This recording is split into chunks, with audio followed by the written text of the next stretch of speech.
Hey, hey, Beat Baseball World! Welcome to the first installment of the Beepball Blues Show here in 2024. Happy New Year! It is just me, Neil DAWG. No co-host this time around. But I do have a guest that I am excited to introduce. I wanted to have this guy on the show for a while, so let's just bring him on in. We have Zephyrin Victor, aka comedian See No Evil of the Braille Bandits of Palm Beach County. Zephyrin, man, thanks for hooking up and joining in today. Thanks for having me. I appreciate it. Always willing to talk. That's what I do for a living. What do you like to be referred to? I gotta call you See No Evil, Nah, you call me Zephyrin. Zeph. That's fine. You call me Zeph. All That's right, cool. just whatever, want to make sure I address you in a way that you appreciate. I want to dive into to your comedy career and ask you questions about that. But before we dive into it, what's your story blindness wise? Like, are you born blind? Do you become blind later? What's your story there? Actually, uh, I was fine as far as I know. What knows how much you're really supposed to be able to see, but I would like to think that I was fine. When I was around maybe 5, they started noticing me squinting to see the television. So we moved from Liberty City in Miami to North Miami, where I could go to a school that would help me with my vision. And then I started seeing doctors. It was due to a retina detachment, so they had to figure it out through appointments at the famous Baskin Palmer, and I was under their care. I was strictly mainstreamed until third grade, where they started branching me off to the ESE department, and I would be sent over there maybe like once or twice a day, where they would test me my eyesight and stuff like that. But I stayed mainstream, and then they finally put me in the ESE department, but kept me mainly in regular classes. And that's really the way it went for the rest of my school. My What schooling, real quick, the department you're talking about? What do you say? ESE. What's that stand for? Any idea? Exceptional education. All right. So basically, it's the disabled department, Okay. what you would now call in college access services. Okay. Okay. So I guess what threw me off is I've never been familiar with that, like in the grade school or any, like I've never been familiar with that before college, really. Like most of my experiences with people is they were either mainstreamed in a school that like had, adapted, uh-huh. adaptations for them, like, and Right, that's what it was for me. I went to a mainstream high school, but they had resource teachers there that worked with me in right, Braille right. and transcribing and all that. Or they went to a state school for the blind. I've never come across like your situation. So go ahead, share more with us.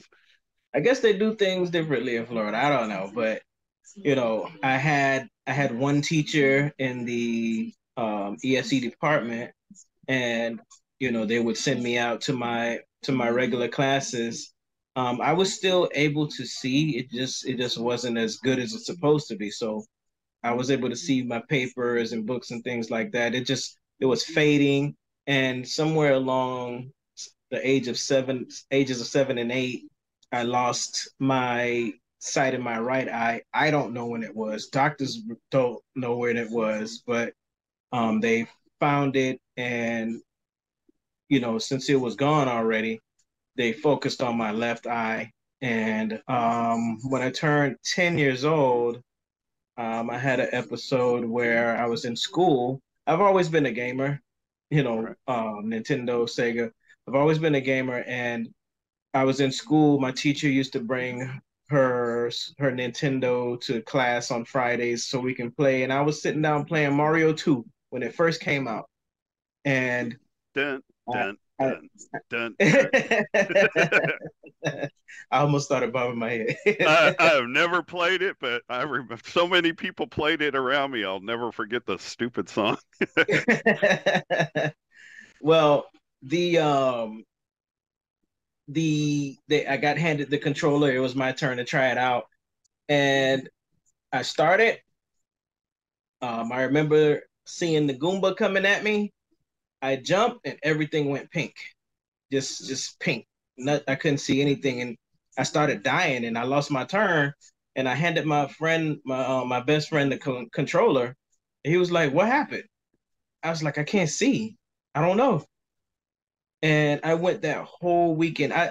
Neil, up to today, I still can't tell you how I made it through that weekend. I didn't tell anybody else that I couldn't see. I played football outside. I played more video games at home.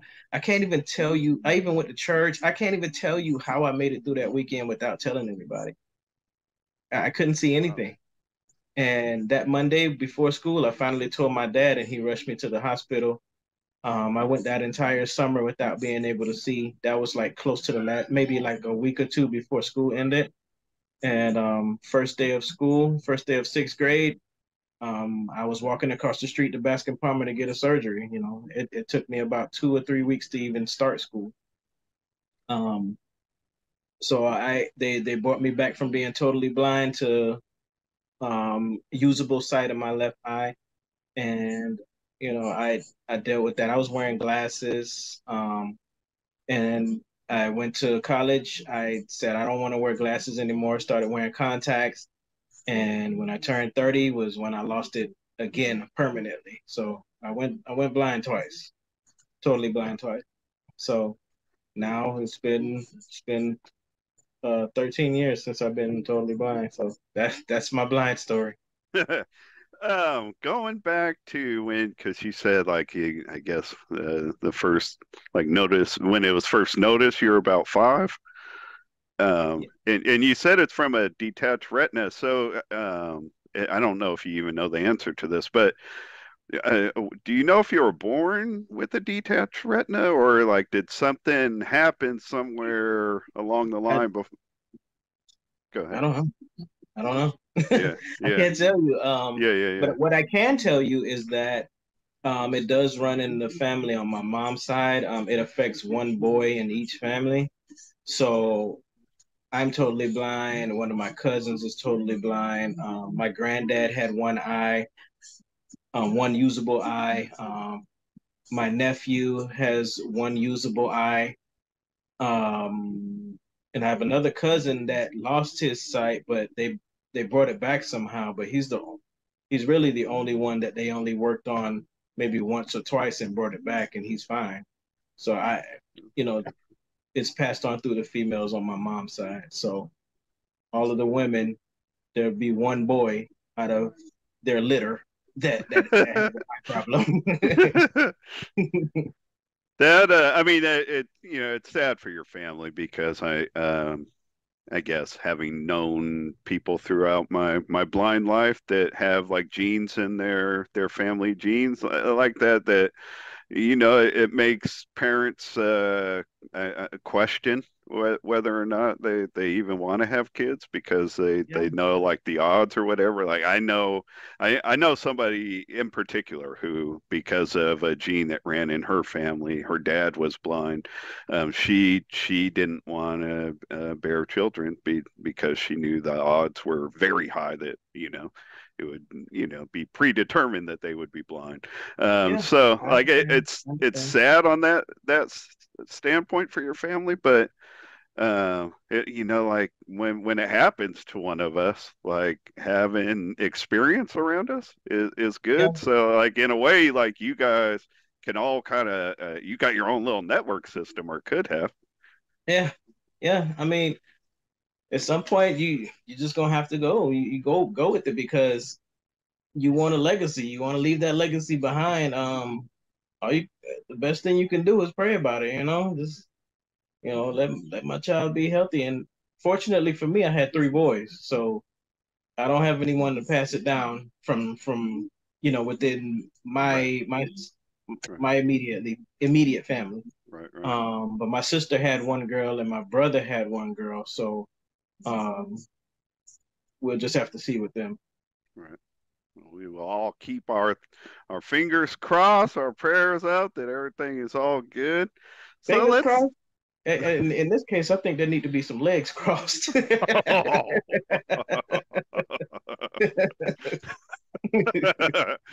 That's a good little transition. I was just going to ask you about your life, your career as a comedian.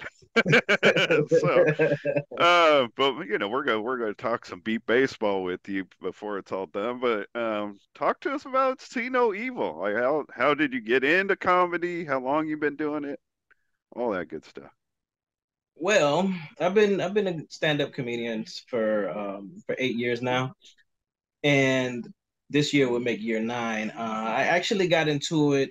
It wasn't in the cards. I've always been witty, and any disabled person, any um, disabled person who believes in defending themselves, know that you have to be witty. Because you're gonna have stuff flying at you from friends, strangers, family members. So you're gonna have to defend yourself at some point, and that's always been me. You know, there's you're not going to get an easy one in on me, so I have to respond. And my family and friends know me for that. And my cousin, he's a professional musician.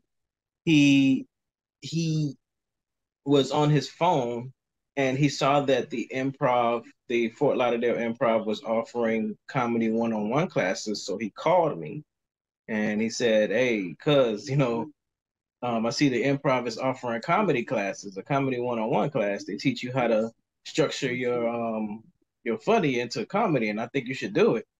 I was like, I thought about it. I asked my girlfriend at the time, I asked my mom, I asked my cousins, and they said go ahead and do it. So he told me the price and he signed me up and he even dropped me off on the first night. So it was a 6 week class. They taught us how to structure our jokes, setups, punchlines, stage presence, and at the end of this 6 week class, they put us on stage in front of a packed house at the Improv, and Wow. from then it's been history. I was a hit that night, and I already wasn't afraid of the stage because coming up as a child in elementary school, my teachers, my music teacher, all of them noticed the willingness to take charge and have the spotlight on me. So I was in a lot of plays, a lot of musicals and things like that. So I was not afraid of the stage. And my experience in music in high school, everything just added up. So it now that's my name, comedian See No Evil, on stage and even in front of the camera. I'm an actor also, so those are the two things that I love doing. That's what I do for a living. What another good transition. You're helping me out right here. Uh, I wanted to ask you about the acting because I know I reposted like a video that you shared on Facebook where you were up hitting like Beepball.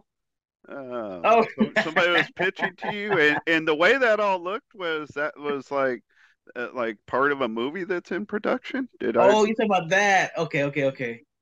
Yeah, there's actually a movie out that I starred in. It was a director here in Florida. Shout out to W. James. He was doing a movie about beat baseball. Well, it had beat baseball uh, as the premise, and it was about a guy who got hit in his face as a child by a baseball. The pitcher threw the ball and hit him in the face, and he went totally blind. So I'm the older version of that child, Okay. and it's called Seamless. It is, the guy comes back to find me and actually tell me why he did it. So that's what the story is. Oh wow, So wow. I didn't I didn't take it. It was something that was done on purpose. Oh, yeah, yeah. That's exactly what it is. They, this the director W. James was very thoughtful because there's a regular version and there's an audio described version of it also. Very cool. Do you like have any platforms where people can find that? Yeah, actually, I can send it to whomever, or you can check on my page. It's called South Florida Adaptive Sports. It is on there. It's called Seamless, or you can find it on my personal page on Facebook, comedian See No Evil. It's in both places, or just inbox me and I'll forward it over. That's really cool. I remember when I like reposted that. I wanted to follow up with you on that and check it out and whatever. And you know how life is, and I let the thought go, and No, until I reached out to you to come on the show, I hadn't thought about it for a while. But I'm definitely go check that out. Man, I honestly are.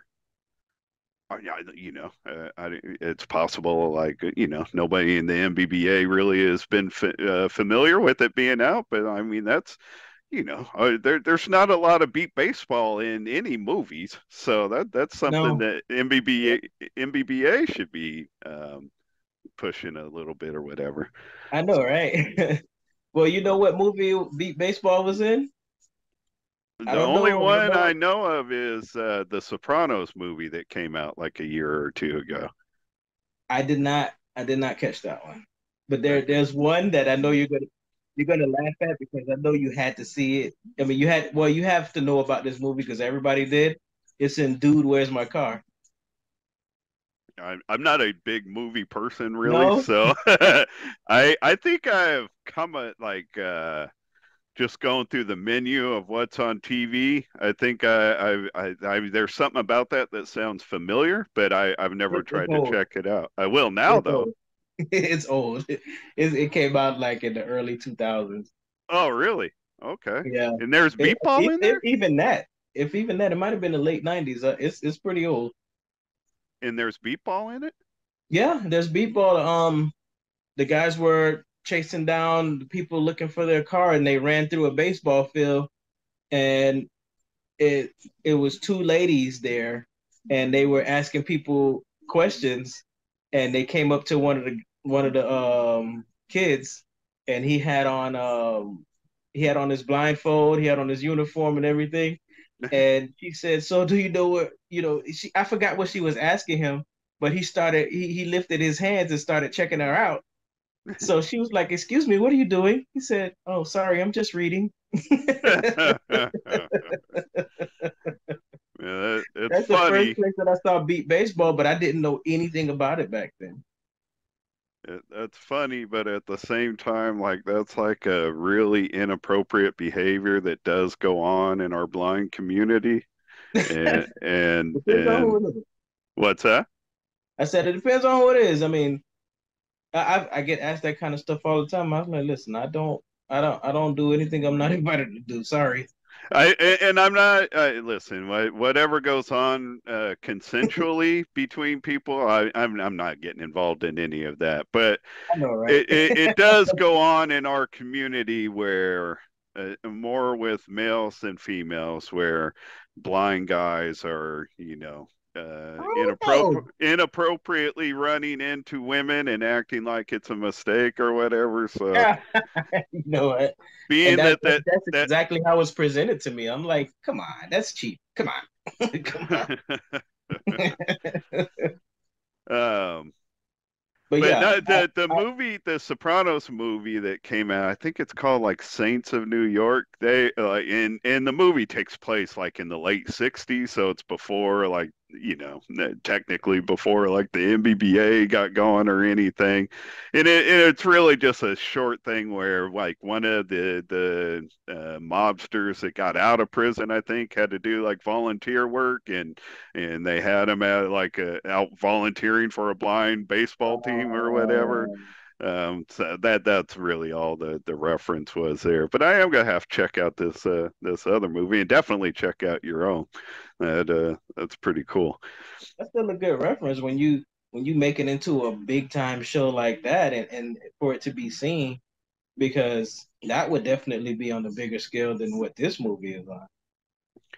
Yeah, Especially- I mean, I remember it wasn't like a friend of mine, somebody I got to know, who was big in radio for years and years, Don Geronimo.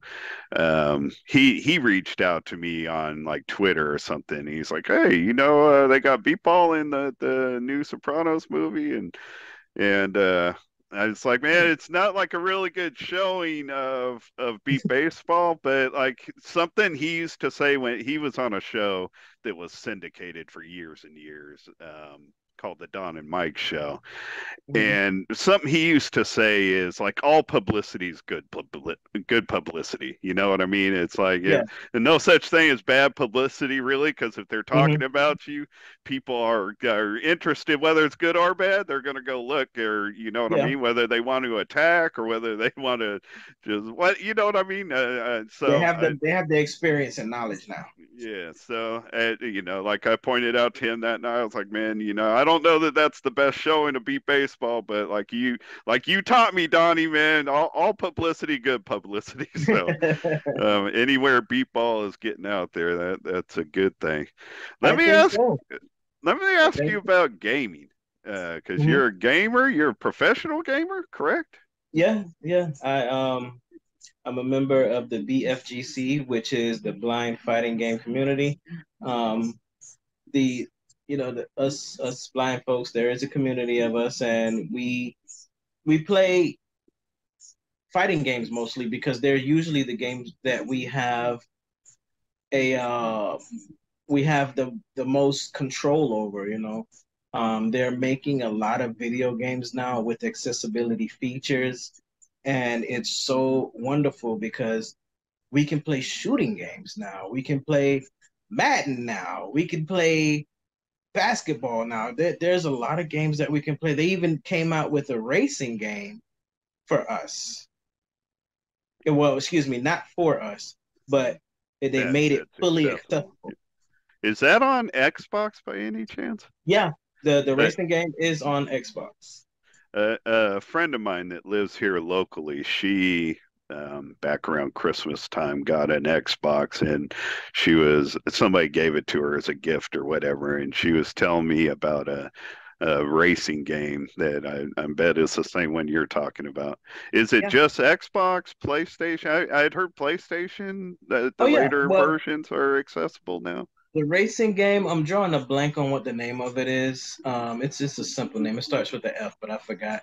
That's only on Xbox. But games like Mortal Kombat, Street Fighter, the big names, they've made their games accessible. Mortal Kombat is the only game besides the racing game. Somebody will help me out with that name, but those are the only two games that are fully accessible. You don't have to ask anyone sighted to do anything on those two games because everything speaks, everything has a bell or whistle. They have everything they covered everything you can think of. So these games get the most attention from blind folks. Now there are other games that have little accessibility that we maximize through our own knowledge and memory. Hmm. But it's awesome now. Madden, I have not played it yet. I've heard it, I've checked it out, but whenever Madden comes out, there's always something new out that I'm playing. So I haven't given it the attention that I have. But I used to be a big Madden player when I was able to see. So that's on my radar also. But I have a few friends that are really doggone good at it. That's the one I've always wanted to try. I like football, and I like the chess match part of it. You know what I mean? Trying to match up the right defense against Yeah. whatever offense you're up against, and Hmm. so I've always been mostly attracted. Like over the years, I've wished I could play Madden, and I have been familiar with the fact that it's accessible now for the last couple years. I don't know if you know Little Ricky. Ricky Castaneda used to play for the Jets. He's a member of the Gateway Archers now, but he was the first person a few You play years for back. who? He originally played for the Jets, San Antonio Jets. Oh yeah, I know who that is. Yeah, yeah. Yeah, Little Meat they call him a lot of times. Uh-huh. But he's the first one I ever heard of playing John Madden and got to talk to about a little bit or whatever. And at the in that moment, I was thinking, man, I'm gonna have. I think he was doing it on PlayStation. It's like, Uh-huh. man, I might have to get one of those games finally, but I still haven't gotten around to it. I don't want to be. I could see myself being one of those knuckleheads. And I guess maybe I'm attacking you and saying that, so I apologize. I have enough distractions. I don't want to be up till like 2, 3 in the morning, like playing Madden. I could But see. you know what's funny about that is that they have leagues now. And when I was young, I'm pretty sure it was with you too. Your parents would be like, you're not gonna make any money off of playing those video games. Now you can. Now you can, and you can make a couple decades worth of money playing these games now. You get paid for it and get paid for streaming because I stream. I stream once a day. And between the donations and memberships and things like that, it is a job. One of he's actually, I was going to say nephew, he's actually my nephew's son. So my grandnephew, he's like a sophomore in high school now. But like 2 or 3 years ago, he was making money playing Rainbow Six. So it's Yeah. like I mean I am familiar with even for the young kids, and they're probably the best ones at it, are already making some bank playing video Yeah. games. Yeah, if Which you take your skills and show it to people nowadays, people want to see it. My kids will sit and watch other people play video games. I'm like, we have the same game here. Why are you watching them? Uh, like and a quick story. My 15-year-old, he's watching YouTube. He was watching videos on Mortal Kombat 1 before it came out this last year. And when I got the game, I'm an achiever. So I go for the trophies and achievements and things and post them up. And I showed him, I got one that I didn't know about. I was like, look, look. He was like, oh, I already saw that. I was like, you are you my child? Yeah. Really? You go so whoever channel you saw that on, I bet you gave them a bigger celebration, didn't you? Yeah. Uh, that's funny. What's your game? What do you like to play the most? Mortal Kombat 1. I'm a huge Mortal Kombat fan. I'm a Street Fighter fan also, but I'm more of a Mortal Kombat fan. I I have a bunch of different games. There's some that I wish I can play, like Sonic the Hedgehog. I can only sit and listen to my kids play that. Um, I play I played mini games like beat 'em up games. I know you remember Double Dragon, right? No, I lost my eyesight in '79, so Oh, I was 10, almost 11 years old. But uh, I mean, we didn't have the only things that were out then were like Atari and Atari, yeah. we didn't have that at my house. Pong. I used to go over to my best buddy's house at the time. He had Pong, Uh-huh. and so I that's remember like, Pong. yeah, no, I loved playing Pong. So. But you know what?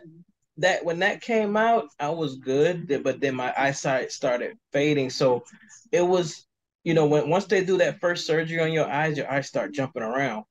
And Pong became a little difficult for me to follow the ball.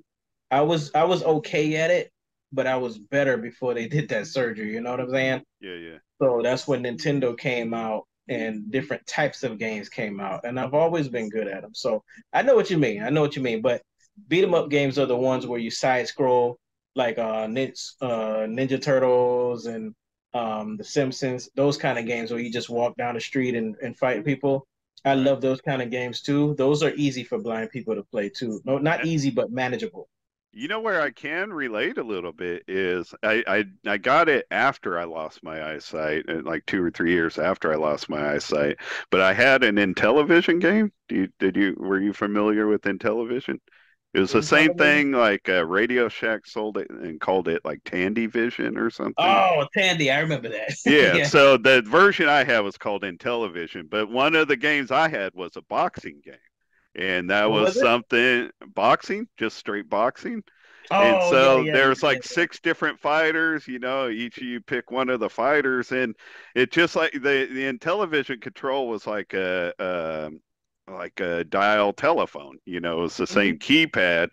It's just like 4 and 6 were headshots, 7 and 9 were in the ribs or what I don't, whatever it was. Yeah, the lower So you I go, mean, the more I just aggressive. sat Yeah. there, just going up and down the buttons, swinging them as fast as I could. But that was something that was very accessible for me. Our family used to have like on Thanksgiving or whatever, we'd have like little boxing tournaments. That makes sense. And So and you know what? When things are simple like that, where you don't have to do extra moving around and jumping off of things, those are the games that blind people take on to. You know yeah, what I'm saying? yeah, yeah. And That those makes are, sense. those are more manageable.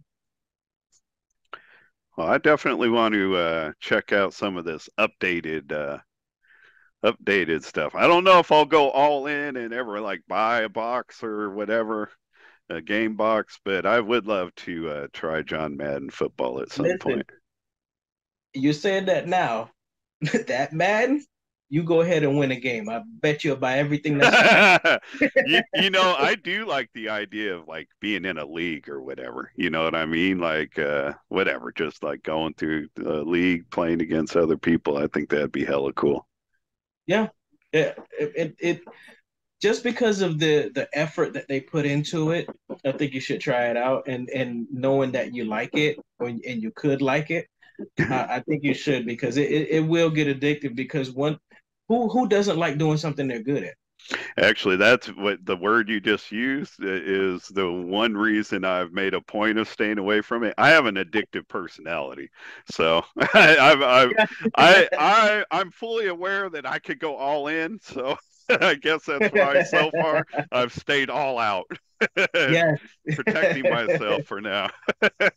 And you know what the big picture to me is when you get on these websites, YouTube, and there's this streaming program for video games called Twitch.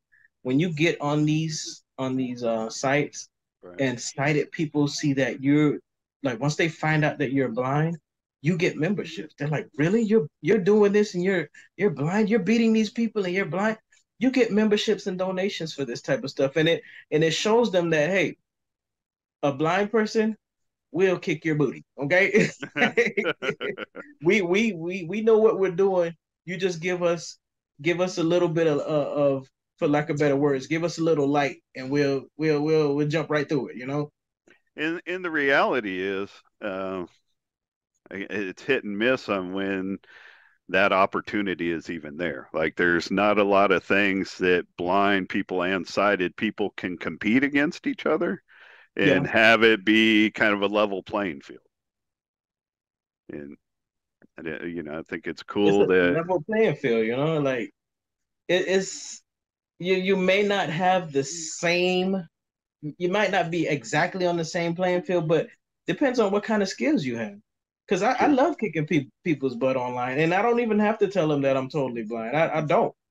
Yeah. I don't. I just do it. Yeah, The yeah. people that are watching me know, from my end, but the people that I'm versus that they just randomly link me up with somewhere in Right. the world, they Right. don't know. Yeah, yeah. No, that's really cool. All right, man. Let's talk a little beat baseball with you. What kind of gaming you doing in beat baseball? The Braille Bandits. I don't know if you know this, but I'm now a member of the Sirens coaching staff. Um, Oh, the girls. the women. The females, Ladies.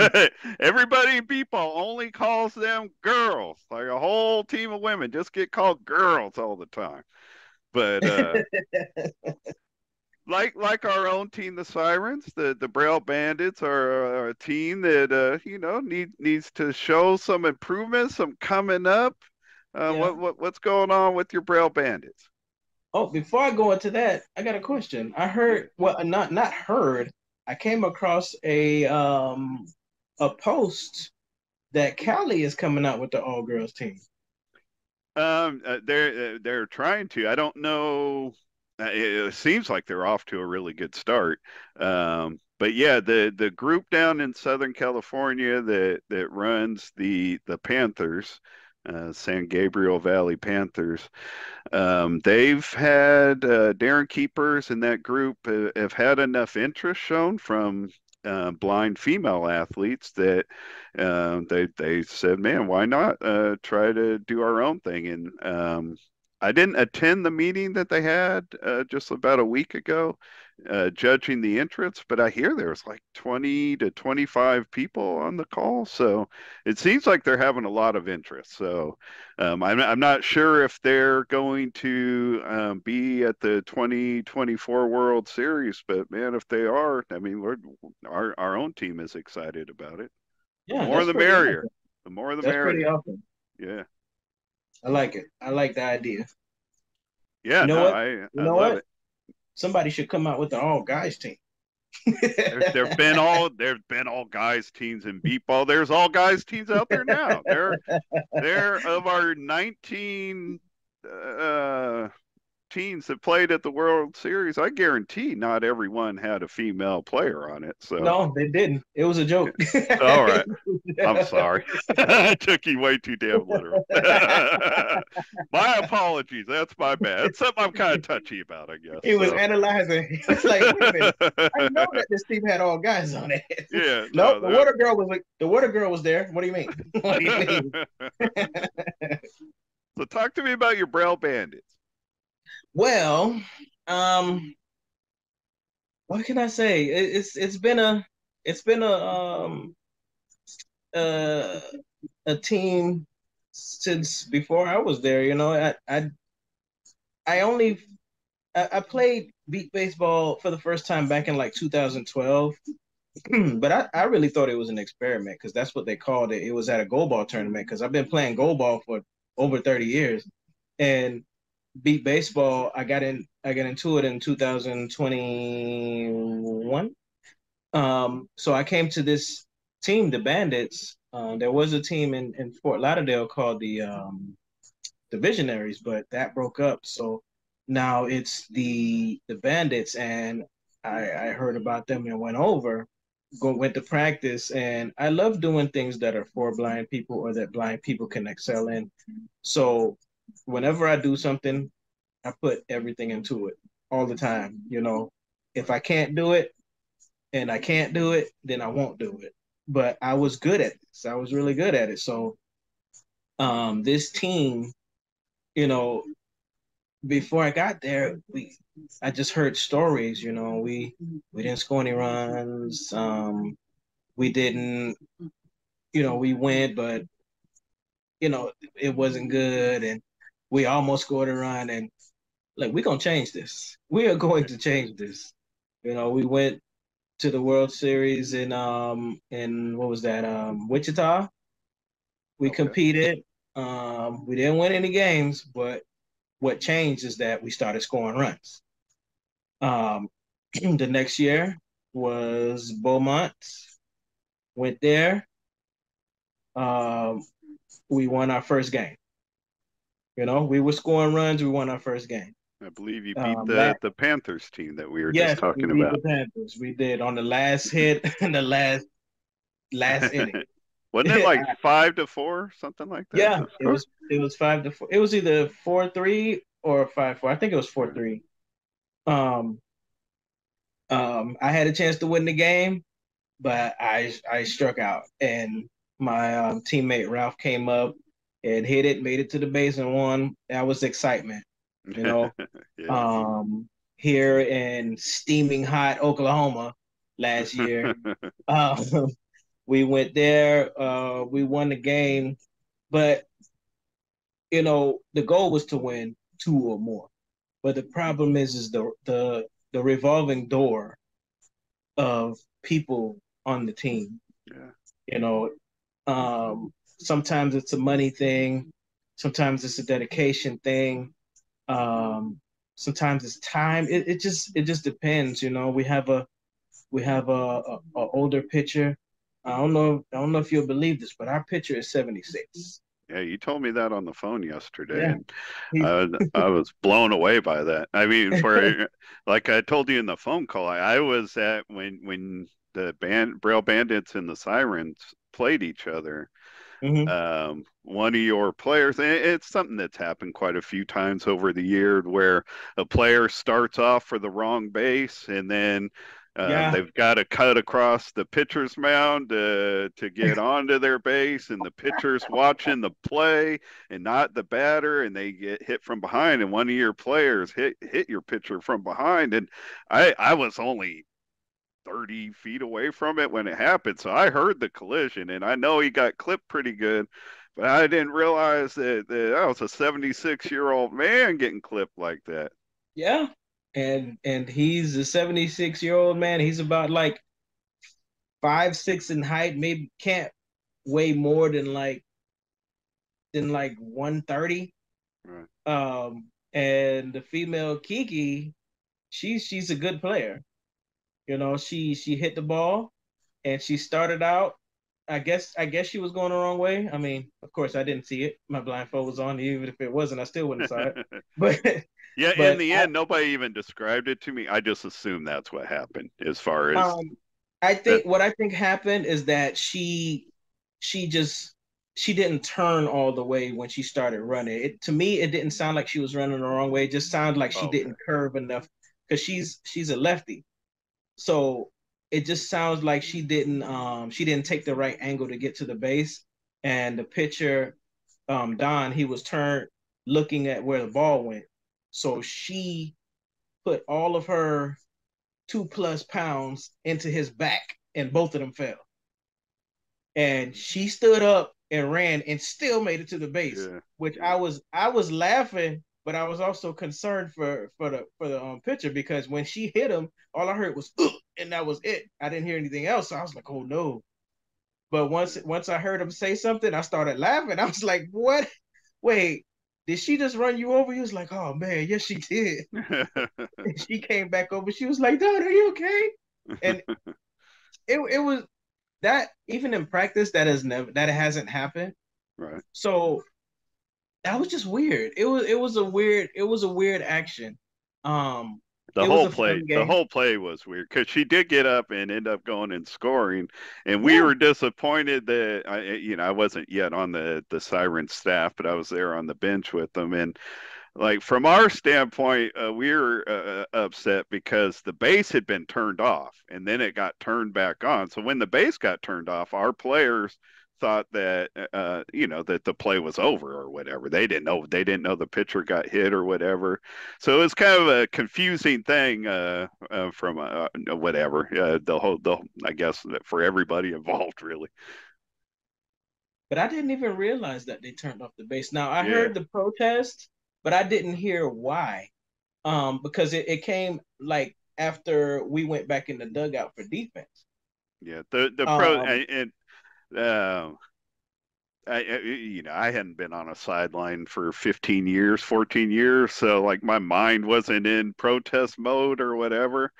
mhm. But the reason we protested was because the base was turned off. Like it should Yeah, have and I been understand that. it should have been it got turned back on, but it should have like been a replay or whatever. But Yeah, a dead we play. Yeah, talked about it for like an inning before we filed the protest, and then in the end, you're supposed to file a protest right after a play. Um, yeah, but I and it wasn't right after because I batted after her. right. Um, but I understood why though. I understood why there was a protest because it was a weird play. I even when if it was one of your players that she ran over, stop the play. If the base goes off, the base goes off. Yeah. Um, so I was confused too. That's why I waited. I didn't know what happened at first, but I knew they fell. I knew somebody fell. Yeah. But then I heard her. She stood up and kept running. So, to be honest, I didn't hear the base go off. I was just more focused on what was going on with them, and I heard your players moving. So I thought the play was still going. So I didn't even notice that the base went off. In the end, she did the right thing. She by like getting up and still trying to finish the play. Yeah. Our players, like literally the roster the Sirens had in their first year, only had one player with real experience of being on a team and being there. So the majority of our roster it still doesn't have a lot of experience. Uh-huh. So that's something that I want the players to know going in this year. It's like, don't, if you hear a ball beeping, go pick it up. Don't worry Yeah. about the base. Don't worry about what you heard from the sideline. If you hear a ball beeping, just go pick it up and let the umpires figure everything out. And that's the sports thing. That's sports Yeah, experience don't and quit on a knowledge. play. Don't quit on a That play. yeah, when unless the referee says stop or blows a whistle, you keep going. Right. But that's just an experience thing to me. It Again on both sides, it was just a weird It play. was. It It was. was weird. I mean, it was an unfortunate play, especially because your pitcher could have really gotten. Well, both of your players could have really gotten injured Yeah, pretty good on that. So it's not the kind of thing that you want to see go on. Period. no, she did hurt herself on that. She did hurt her knee. She didn't even play. I think she didn't play anymore that day. It Um, was it something that like a serious injury? Is she it okay now? it was a knee thing that she's had since high school. I think she said. No, okay. So it re-aggravated it. She was already complaining about it whenever we played defense, but it kind of aggravated it. So she had to stay in the hotel for the rest of the day. I got you. I hope But she's all right. Won't affect yeah, her going she's forward. she's good now. She's ready. She's and she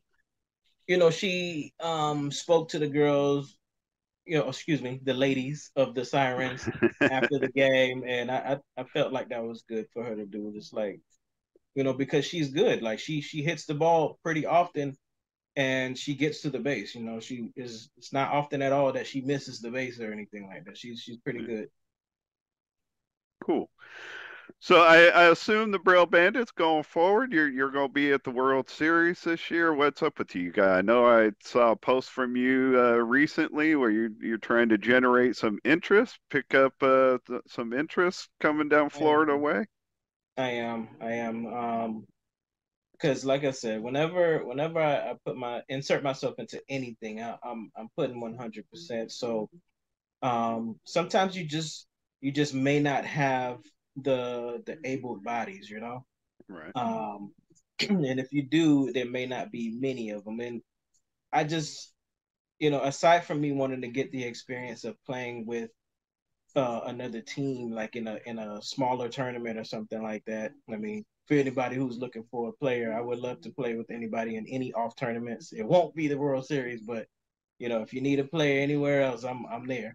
But just to pick up extra players with experience, extra players with that know-how, maybe they to help insert. I mean, help. I, how am I even going to put it?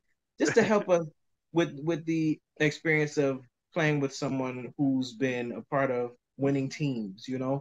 Um, Aside from us not having that experience, we want to experience winning. You know, Yeah. and again, I played goal ball I've been playing goal ball for a while, for over 30 years, and I've tasted championships. I've tasted gold medals, silver medals, bronze medals, and when I came to beat baseball, I went backwards. And now I want to know, you know, what is your coach teaching you guys about offense and defense? What is your pitching coach teaching? What is your pitcher teaching? Maybe I'm doing something wrong too that I can help my team with. Any knowledge that I have, I relay it to them. I'm the captain of the team, but there's always more to learn. And I wouldn't mind someone coming on a team and helping out, or me going on a team and picking some things up. So I did make a video about that. Can you, if there's anybody looking to be a part of our team, and help us out, get us out of the mud. There's a lot of players moving around. Every year, players moving around. A lot of them don't even play with their own cities. And I'm like, okay, I know you want to win, but I want to win too. So, is there anybody out there I mean, who it can come down? it's it's why it's called competitive sports. You know what I mean? The whole point is to try to get better at competing at the game, and going back to something you said at the beginning, that with your own team, with like player wise having been a revolving door in some cases, it's hard to, without like a core that stays together and tries to build something together, it's hard to make improvement. Right. You need to get a group that you could count on, that go stick together for a little while, show up at practice, and get out there and build on something. Yeah, and Florida's a weird place. Florida's a weird place. We have so many blind people in so many of these big cities here, and they just want to be in their phones. They want to be in restaurants eating. I'm like, where are these athletic people at? The state of Florida right now only has one goal ball team and one beat baseball team. That's it. No, that's That's it. wild. It's not. I don't know what the goal ball situation is here, but like in California, like Southern California, the Los Angeles area has one of the largest blind communities in the entire world, and it wasn't until 5 years ago that they had a beat baseball team. So, I mean, I don't know what the answer to that is, and honestly, that was a problem when I was playing with the West Coast Dogs. I was a member of the Dogs for 15 of their 17 years. I was one of the founding members. And, over the years, we started getting players from other parts of the country, and people accused us of, just trying to build super teams, and it had nothing to do with What that. But everybody does. we If you have the can opportunity, you're gonna do it. Well, but we also were having a hard time getting players, like local blind people, to get as interested in it as we were. You know what I mean? They come out to practices or whatever, but nobody wanted to commit to going to the World Series and all that like we did. So, I mean, to have a team with more than 6 or 7 people, we had to accept people from Yeah. outside the area, because that was the only way we were going to have a full roster at the World Series. But there's a difference between having a team and wondering how you're gonna do, as opposed to having a team saying, who do we have to go through to get to the World Series? I mean, it's two different attitudes, you know what I mean? And that's the feeling that I want. You know, Yeah, yeah. we may have a few players that are good enough to be really good, but where's the experience coming from? You know what I'm saying? No, I do, and that's where I am with the team I'm on now, the Sirens. Um, Kalari Gertley Jackson has joined the Sirens, and that brings Then a she told me she tremendous. was thinking about it. Yeah, no, Okay. she definitely with us now, and she brings a tremendous amount of experience. And between her and Kim Blumenthal, we've got 2 players with a good amount of experience, and that's it. So we're kind of where you guys are, where we're building a core. We have a young core that we're excited about, that we're planning to build around and build up with. But in the end, that key word, they don't have the experience now. We're just Now getting our feet wet. somewhere that I like that. That's cool. You know that when you hear things like all females teams and things like that, I think that's pretty cool, because then you have the opportunity to get people who do have that experience, and that's exactly what y'all are doing. That's what we're trying to do. Like it just like with your team, it's an ongoing process. But my idea is, my question is, where do we pull people from? Yeah. Where who would actually? Because my team has just I don't even know how else to put it. We just have a bad reputation. Whether I was there or not, it's just a bad reputation. And my idea is, how do I fix it? Just like last year, I probably nobody knew about it, but coming into Norman, we signed up for each of these years. Our coach asks us well in advance who wants to do the fastest man or the longest ball. Right. And I always put my name on there for the longest ball because I'm 43 years old. I don't want to burn my legs out before I get on the field. You know what I'm saying? Right. I know I'm fast, but I don't want to burn my legs out. I don't. It's not as important. I just want to hit the ball. And what happened is that once we got to the field, they told us that we didn't sign up, and we knew we did. So we're standing out there waiting our turn, and they come and tell us, "Oh, sorry, you didn't get in." And we're like, "Why?" We don't even understand why. We signed up in time. So now the team is mad about it because we had multiple people sign up. And then the next day we find out that we weren't even in the book with all the teams in it. Oh, in the program. Yeah. So I was like, okay. First it went from what's the problem to now I'm feeling like we're being disrespected. And for me, I'm used to doing things and being front and center. And now, it's we going backwards. I know the team isn't where it wants to be or where people think we should be, but that's too much. That was way too much, and I honestly was ready to snap last year because I felt like it was just total utter disrespect for my team. And I'm like, how are people someone who may have low confidence or low self-esteem, how do you think that makes them feel after that? Or a team that's together, and then all of a sudden you tell them, no, you can't. And we know we did it in time because all of us were on the phone when it was asked and when they were doing it. So we know we did it in time. So, that last year, before the games even started, kind of threw things off. Yeah. Yeah. Started So the I'm like, tournament how with a do we little get out chip. of this? Little chip Huh? on your shoulder. Started the tournament with a little chip on your shoulder. It was a chip, but if you're not used, if you not don't have, may not have the skills to fight for that chip on your shoulder, to have that mentality, are we going to fix this? Yeah. Or we're going to show you first game against the edge. Can't use it there. Yeah. Second game, the chaos.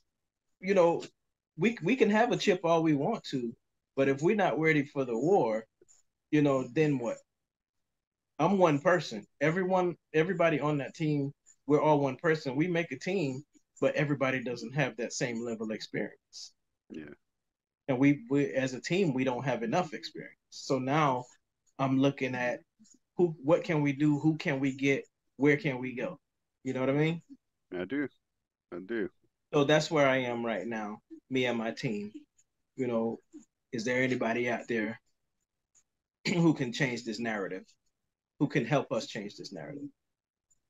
Fair enough. Fair enough. Well, I hope that I hope you guys do pick up some players. I'm assuming, I don't know. I'm assuming that Greg Lindbergh will be back with you guys this year. I know that's an experienced player that would have been with you last year, but he He hurt himself. dislocated his shoulder, so helped him Yeah, out. But that was a freak play. That was a freak play. We in Atlanta when that happened. We have a lot of people. Like when everybody decides they want to play, we have a bunch of people, but do we have enough? You know. Um, we have our first scrimmage with the Chaos and whomever may want to come down on May 4th. You know, it's an open invitation um, to play down here in sunny South Florida where it's not cold. I'm just saying. I mean, I'll take you to the beach and get you a margarita. Like, what you want to do? Come on down and play. You know. Oh, so that's good on May incentive. 4th. We get our first action then. So good incentive. Hopefully we can attract somebody. Start talking margaritas on the beach. I might have to leave the sirens. Sorry, ladies. Nah, I couldn't do that. There are too many members of that team that can whoop me, so I'm not up for it. So I'm a loyal man, Zephyrin. Yeah, Zephyrin. I'm guessing they all got bats, right? That's right. We're doing it right. We got those big old Black Max bats. Oh my East God. and Black Max. So do you know a bat hurts even when it's not being swung? I walked into one of my my players' bats when they just had it on their shoulder. I was like, ow. You weren't even moving. That hurt. Yeah, they are not very forgiving. There's no give in a bat. No, those balls take a beating. I guess that's why they stopped working so quick, huh? Yeah, right. You got that right. Well, my friend, I don't have anything else for you. I'm ready to close this up. I always like to offer the guest, is there anything that you wanted to touch on, didn't have a chance to? Anything you want to say? How can people find you and check out your comedy? You can find me on any social media platform, anyone. I guess I go down the list: Facebook, Instagram, Twitter, Twitch, TikTok. Doing all of them. All of them under comedian. See no evil. That's comedian. SEENOEVIL. It's spelled correctly. Follow me. I support anybody who supports me. You know, I believe in mutual support. So if there's anything that you're doing, music, fashion, anything else, I support the best way I can. And you know, I'm a people person, so I just don't like foolishness. That's all. I can't take it. But